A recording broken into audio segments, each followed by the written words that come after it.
धोखा भाग 2। वैसे भी आज के ज़माने में सरकारी नौकरी मिलना बहुत मुश्किल की बात है। साथ ही अनुराधा जी को विधवा पेंशन भी मिलती थी। घर के सारे खर्चों का बोझ आकाश ने अपने कंधों पर ले रखा था, जबकि अनुराधा जी की पेंशन के पैसों को बैंक में जमा करवा देता था। आकाश की शिक्षा अच्छी थी और वह मेहनती भी था। यह देखकर उसके लिए रिश्ते आने लगे थे। अभी 1 साल पहले ही शोभा के साथ उसकी शादी हुई थी।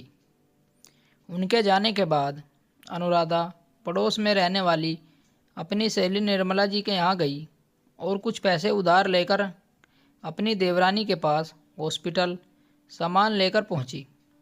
घर की चाबी वे निर्मला जी को ही दे आई थी। शाम को जब घर वापस लौटी तब तक बेटे बहू दोनों आ चुके थे। उनके घर में घुसते ही आकाश ने पूछा, मम्मी कहाँ गई थी आप? तुम्हारी चाची के पास गई थी, उसे मेरी ज़रूरत थी, पर पैसे तो नहीं थे आपके पास। फिर ऐसे कैसे चली गई आप? शोभा ने बीच में आते हुए कहा। निर्मला से कुछ पैसे उधार लेकर गई थी, मैं उसे पैसे लौटा दूंगी, पर उससे पहले तुम लोग मेरी पासबुक मुझे दे दो। अनुराधा जी ने दृढ़ होते हुए कहा।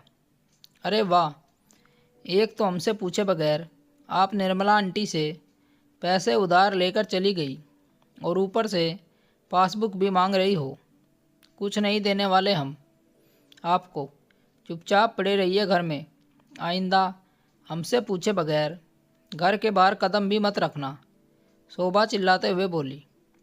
यह सुनकर अनुराधा जी ने आकाश की तरफ देखा, लेकिन आकाश ने चुप रहकर इसमें अपनी सहमति जताकर कर दी।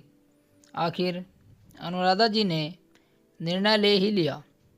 अब तक उन्हें अपने लिए बोलना ही पड़ेगा।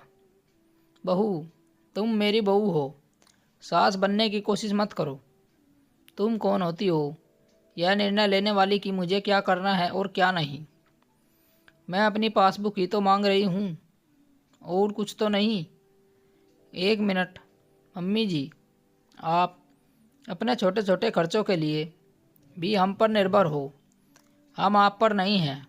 यदि आज हम आपके खर्च करने से इनकार कर दें या आपको घर से निकाल दे तो आपके पास कोई दूसरा सहारा भी नहीं है। इसलिए ज़रा सोच समझकर कदम उठाइए, हमें मजबूर मत कीजिए, शोभा चीखते हुए बोली। उसकी बात सुनकर अनुराधा जी मुस्कुराते हुए बोली, बेटा ऐसी गलती मत करना, पढ़ी लिखी तो मैं भी हूँ। माना कि विश्वास में मैंने पासबुक वगैरह तुम लोगों को रखने को दे दी, पर कानून अच्छे से जानती हूँ। यह घर मेरा है, इसलिए यहाँ से तुम लोग मुझे नहीं निकाल सकते, बल्कि मैं यहाँ से तुम्हें निकाल सकती हूँ।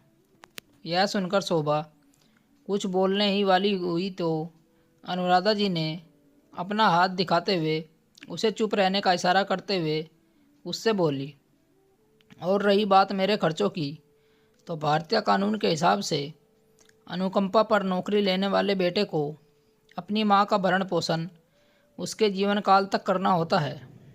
यदि उसने देखभाल करने से इनकार किया तो उसे अपनी सैलरी का एक हिस्सा अपनी मां को गुजारा करने के लिए हर माह देना होगा।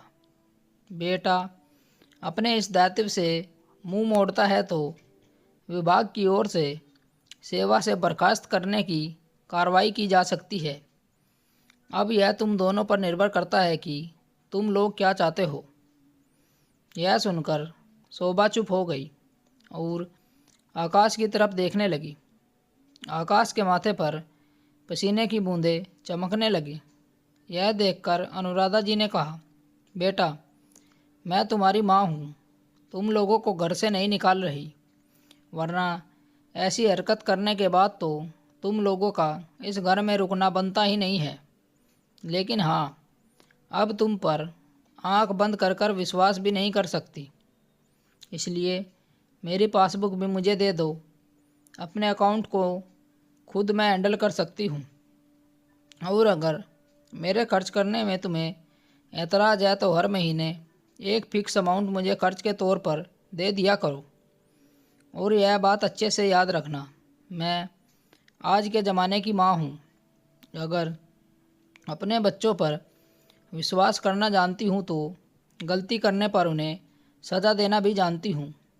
अनुराधा जी की बात सुनकर दोनों को कुछ कहते नहीं बना। आखिर आकाश ने अनुराधा जी की पासबुक उन्हें वापस दे दी। अनुराधा जी ने बैंक अकाउंट में लॉकर लेकर घर के पेपर और अपने गहने उसी में रखवा दिए ताकि आगे कोई प्रॉब्लम ना हो, और खुशी खुशी अपनी ज़िंदगी जीने लगी।